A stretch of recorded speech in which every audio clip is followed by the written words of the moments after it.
하나님이 원하는 대로 살고 싶다고 말하는 많은 크리스천들. 근데 정말 하나님 원하는 대로 살고 싶은 마음이 그 사람 인생의 1순위일까요? 아니면 한 99순위쯤 될까요? 하나님 원하는 대로 살고 싶어요 라는 말을 하지만 실제 삶에 있어서는 하나님 원하는 대로 살기를 힘쓰지 않는 사람이 훨씬 많지요. 우리는 하나님의 뜻을 행하는 것이 굉장히 대단한 일일 거다, 이런 생각을 하고요. 하나님 뜻을 행하는 것은 어떤 큰 프로젝트나 또는 선교사나 목사나 이런 것이 되는 거다, 이렇게 생각하는 경우도 많습니다. 근데 이런 생각은 신앙생활이 어떤 특정한 것을 하는 것으로 생각하는 오류를 범할 수가 있습니다. 종교적인 행사, 어떤 프로그램을 성황리에 잘 마쳤다 그러면 그 행사를 주도하고 함께한 사람들이 대단한 신앙적인 승리를 한 것처럼, 그래서 대단한 신앙인인 것처럼 생각하기 쉽습니다. 외적으로 드러난 성공이 자신의 신앙을 나타내는 증거는 아니지요. 마찬가지로 실패가 믿음이 없음을 드러내는 것도 아니고 하나님이 그 사람이나 그 일에 대해서 무관심한 것을 나타내는 것도 아닙니다. 우리는 하나님이 특별한 방법으로 특별한 가제를 주셔야 그것이 비로소 하나님의 뜻인 줄 알고 하나님의 뜻을 행할 수 있다고 생각하곤 합니다. 이런 사람들은 하나님이 가제를 주시지 않았기 때문에, 하나님의 뜻이 무엇인지 나한테 알려주지 않았기 때문에, 하나님 원하시는 것이 무엇인지 나한테 말씀해 주시지 않았기 때문에 나는 하나님의 뜻을 행하고 있지 않을 뿐이다. 하나님이 언제든지 알려주시면 나는 하나님의 뜻, 하나님의 일을 즉시로 순종할 거다라는 막연한 착각을 하면서 삽니다. 이렇게 한번 반문을 해봅니다. 북한의 지하교회에서 지금도 믿음을 지키며 살아가고 있는 사람들은 어떤 외적인 성공으로 그들의 신앙을 증거할 수 있을까요? 어떤 프로그램이나 어떤 종교 행사를 통해서 그들이 믿음이 좋은 사람이고 신앙적으로 성공한 행사를 했다고 자랑할 수 있을까요? 북한의 성도들에게 적용되지 않는 것이 남한의 성도들에게는 적용되는 것이라면 그것은 진리에 기준한 것은 아니겠지요. 진리는 무엇입니까? 어제나 오늘토록 변함이 없는 동일한 것이죠. 우리는 이미 하나님께서 많은 말씀을 주셨습니다. 우리가 순종할 수 있는 너무나 많은 말씀을 주셨고 우리는 그것을 알고 있습니다. 쉽게 하나님의 뜻을 따르는 것, 쉽게 생각해도 그냥 쭉 5가지 이상은 대부분의 사람들이 나올 것입니다. 뭐가 하나님이 원하시는 걸까? 라고 물으면 하나님을 사랑하는 거요, 이웃을 사랑하는 거요, 아주 쉽게 나오는 대답이죠. 그런데 하나님을 사랑하고 있으십니까? 이웃을 사랑하고 있으십니까? 구체적으로 오늘 하나님을 어떻게 사랑하시고 이웃을 어떻게 사랑하셨습니까? 이렇게 물어보면 이렇게 정확하게 대답할 수 있는 사람이 많지 않을 것입니다. 우리는 하나님께서 우리에게 십계명을 주신 거를 교회 다니지 않는 사람도 알고 있죠. 십계명을 주셨습니다. 왜 주셨습니까? 이게 하나님이 원하는 거다. 이거 따라라. 이렇게 주신 거죠. 이 말씀을 지켜라. 이렇게 주신 거예요. 신약 성경에 보면 나의 증인이 되어라. 복음의 증인이 되어라. 예수님이 승천하시기 전에 당부하신 말씀 너무나 많은 성도들이 알고 있습니다. 또 성령 충만 받으라. 너무나 많은 성도들이 알고 있죠. 서로 미워하지 말고 시기하지 말고 화목하라. 모르는 사람 있습니까? 서로 용서하고 끝없이 용서해라. 이것도 너무나 잘 아는 말씀이죠. 예수 제자 삼으라. 이것도 너무나 잘 아는 말씀이에요. 단지 내가 누구를 제자 삼는 건 나에게 맡겨준 일이 아니야 라고 내가 생각할 뿐인 거죠. 그건 자기 생각이지만 또 하나님의 약속을 붙들고 그 약속에 기반해서 기도해라. 아시는 말씀이죠? 소망 중에 참고 인내하며 하나님을 기다리라. 원수를 축복하고 저주하지 말아라. 거짓 없는 양심을 가지라. 오늘 제가 지금 한 10가지쯤 얘기했는데요. 처음 들어보는 거 혹시 있으십니까? 그게 무슨 하나님 뜻이야. 난 저거 생판 처음 듣는 소리네. 이런 거는 없으실 거예요. 굳이 성경 말씀을 모르고 교회를 다니지 않아도 이거는 맞는 말이야. 이렇게 동의할 수 있는 내용들이죠. 이런 거를 따르고 이걸 지켜내는 것. 그것이 하나님은 하나님의 뜻에 순종하는 거다. 이렇게 말씀하세요. 근데 이런 것들을 우리는 번번이 따르지 않잖아요. 끊임없이 용서해라. 화목하고 서로 시기하고 질투하지 말아라. 이러지만 우리는 일주일에 주일 하루, 그것도 한 4시간 안 되는 시간을 교회 안에서 같이 얼굴을 보는 상황이죠. 우리 상황이. 또 많은 사람들이 하루 종일 얼굴을 보는 교회도 있지만 그렇게 주일날 하루 2시간, 1시간, 4시간, 5시간, 6시간 교회 안에서 사람들의 얼굴을 보면서 용서하라 그랬지. 용서하고 또 용서해야지. 끊임없이 용서해야지. 이러면서 그 주일 하루를 보내는 성도가 얼마나 있을까요? 시기하고 질투하지 말라 그랬지. 경쟁하지 말고 서로 화목하라 그랬지. 서로 하나 되라 그랬지. 서로 위로하고 격려하라 그랬지. 그거 모르는 사람이 없지만 불끈 뭐가 올라와요? 시기심이 올라오고 질투가 올라오고 경쟁심이 올라오고 분노가 치밀어 오르고 별것도 아닌데. 그래서 화목을 깨는 나의 모습이 얼마나 많습니까? 그런데 그 화목을 깨는 나의 모습이 문제가 있다고 하기보다는 나를 성질나게 한 그 인간이 문제가 있다. 우리는 그렇게 생각을 하죠. 어떻게 교회에서 그럴 수가 있어? 내가 화난 거는 내가 어떻게 교회에서 그렇게 화를 낼 수가 있어? 내가 어떻게 교회를 갔는데 그렇게 불끈 화가 나가지고 말을 쑥 이상하게 튀어나올 수가 있어? 이렇게 나를 돌아보기 전에 내가 그렇게 하는데 일이라도 기여했다는 어떤 사람이 있으면 어떻게 그 사람이 그럴 수가 있어? 이렇게 자기를 돌아보는 것보다는 남의 눈에 있는 티끌인지 들보를 더 많이 우리는 보곤 합니다. 그러면서 우리는 스스로 문제 있는 신앙인이라 생각하지도 않고 또 굉장히 나는 신앙이 좋다라고도 생각하지 않죠. 그렇다고 내가 하나님의 말씀을 지키지 않으면서 불순종을 일삼고 있다고도 생각하지 않습니다.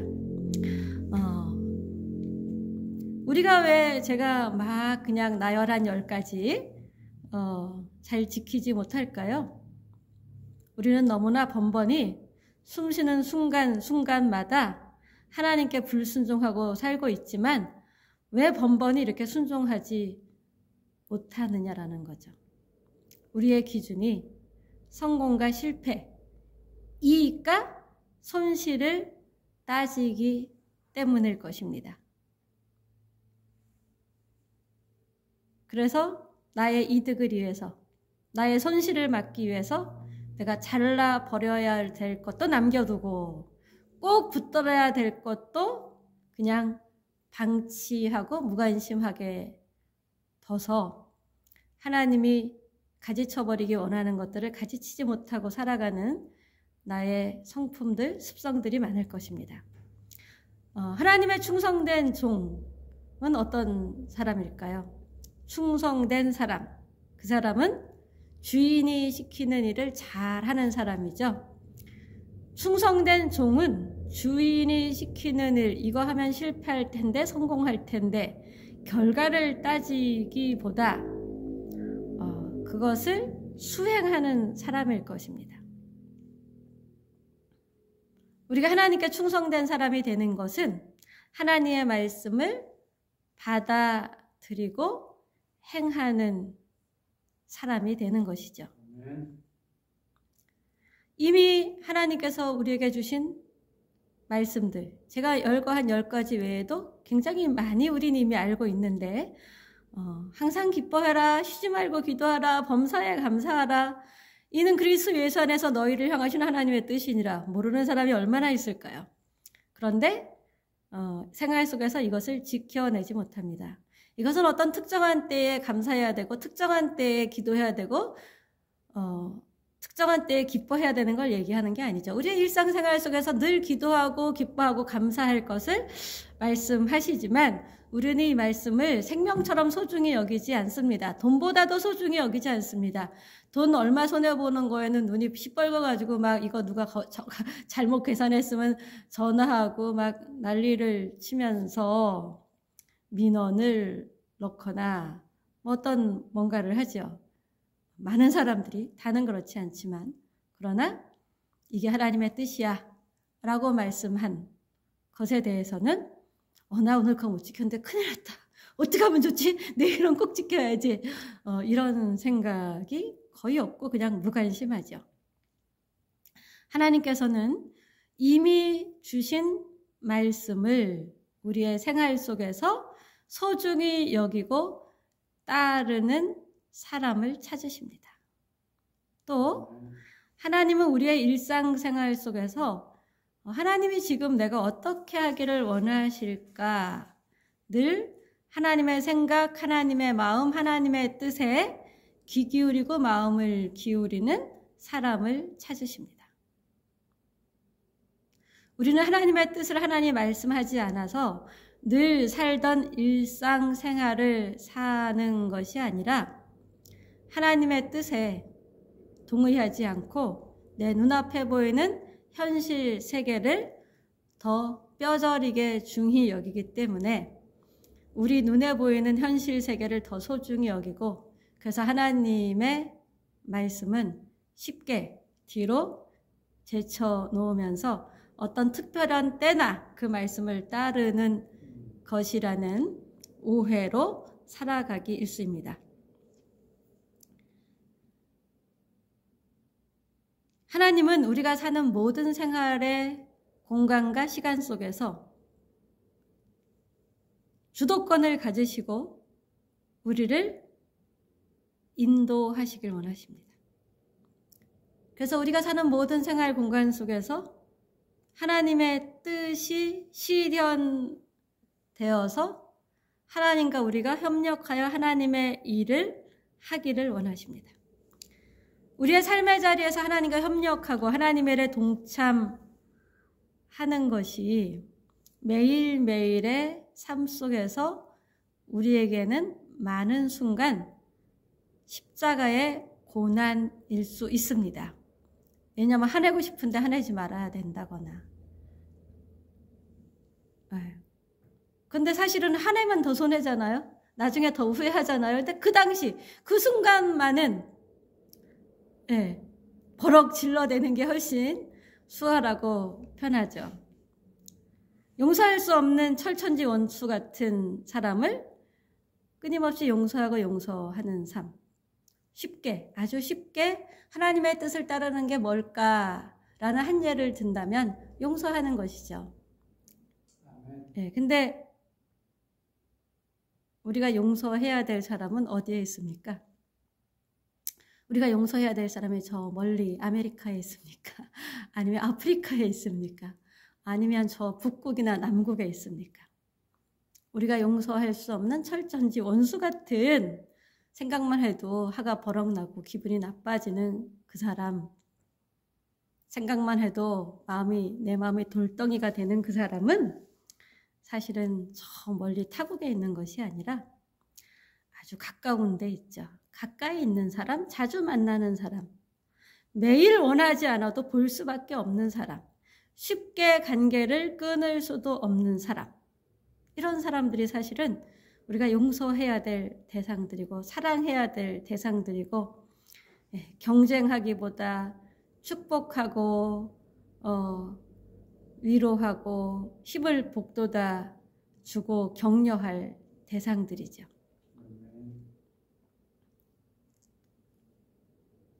우리가 용서할 사람들은 아주 가까웠던 친구거나 아주 가깝게 신뢰했던 친척이거나 아니면 바로 옆집 사람이거나 한 지붕 아래 사는 한솥밥을 먹는 피를 나는 가족인 경우가 많습니다. 그래서 우리는 더 잊을 수가 없고 더 용서할 수가 없죠. 십자가의 고난은 내가 죽는 것입니다. 예수님이 죽으신 그 십자가에서 내가 죽는 것. 용서할 수 없는 내가 죽고 용서하신 예수님과 묶여진 나로 부활하신 예수님과 더불어 새로 태어나는 것. 이것이 십자가 고난입니다.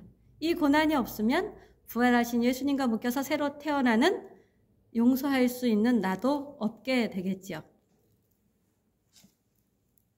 하나님의 뜻을 행하는 것은 어떤 외적인 일이기 전에 내 내면의 문제라는 것입니다. 하나님은 우리가 외적인 일에 능숙한 자로 성공하는 것도 기뻐하십니다. 그러나 먼저 내면이 예수님을 닮은 성품으로 가득 차기를 더 간절히 원하고 바라고 기대하십니다. 그래서 우리를 끊임없이 사랑하시고 끊임없이 용서하시죠. 용서할 수 없는 사람을 용서하는 변화.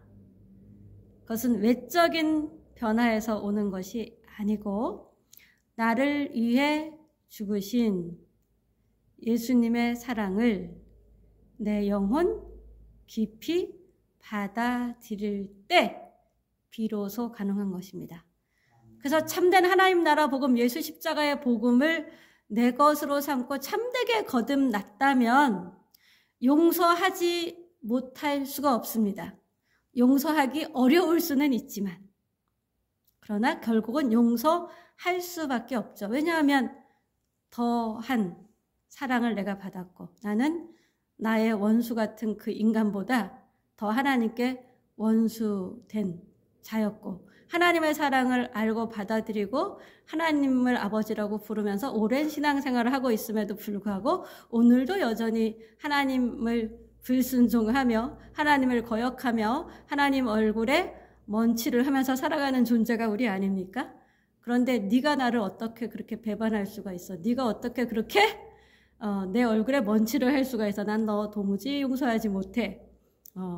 이게 있을 수가 없는 거죠. 내가 하나님 앞에 더 했는데 이거를 깨달을수록 우리는 용서받은 나를 받아들이며 내가 용서할 수밖에 없는 가까운 한 지붕 안에 사는 내 가족, 내 옆집, 내 이웃, 내 친척, 내 동료를 용서하는 인생의 가정을 밟아가면서 하나님이 주신 그 용서가 얼마나 값지고 크신 것인가를 더 깊이 깨달아 알며 그 하나님의 십자가의 사랑에 더 굴복할 수밖에 없는 거죠.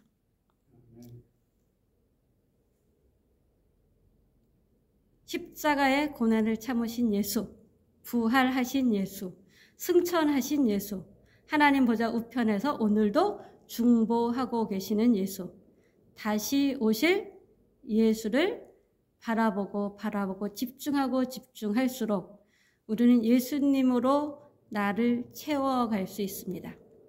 예수님을 바라볼수록 우리는 예수를 닮아갈 수 있고요. 예수님을 볼수록 우리는 예수님의 성품과 하나 되는 존재로 변화될 것입니다. 예수님을 볼수록 예수님으로 채워져서 우리는 예수님이 이 땅을 거닐며 이 땅에서 몸을 가진 존재로 살아가면서 살으셨던 그 인생의 가정을 우리도 예수님의 제자로 살아갈 수 있을 것입니다. 그래서 우리의 삶이 더 많이 하나님의 뜻을 머리로 막연히 알 뿐만 아니라 마음으로 받아들이고 몸으로 행하는 하나님의 뜻을 행하는 삶을 살아갈 수 있을 것입니다. 히브리서 12장 2절을 보면 믿음의 주요 온전하게 하시는 이인 예수를 바라보자라고 합니다. 예수를 바라볼 때 우리는 십자가를 져야 하는, 십자가에서 죽어야 하는 그 고통을 예수님이 그 앞에 있는 기쁨을 위하여 십자가를 참으시고 부끄러움과 수치를 당하는 걸 개의치 아니하신 것처럼 우리도 그렇게 부끄러움과 수치를 당하는 것을 개의치 않을 수 있습니다. 그리고 그렇게 살아가는 우리를 위해서 예수님은 오늘도 하나님 보좌 우편에서 우리를 중보하고 계십니다. 그 결과 우리는 어떻게 될까요?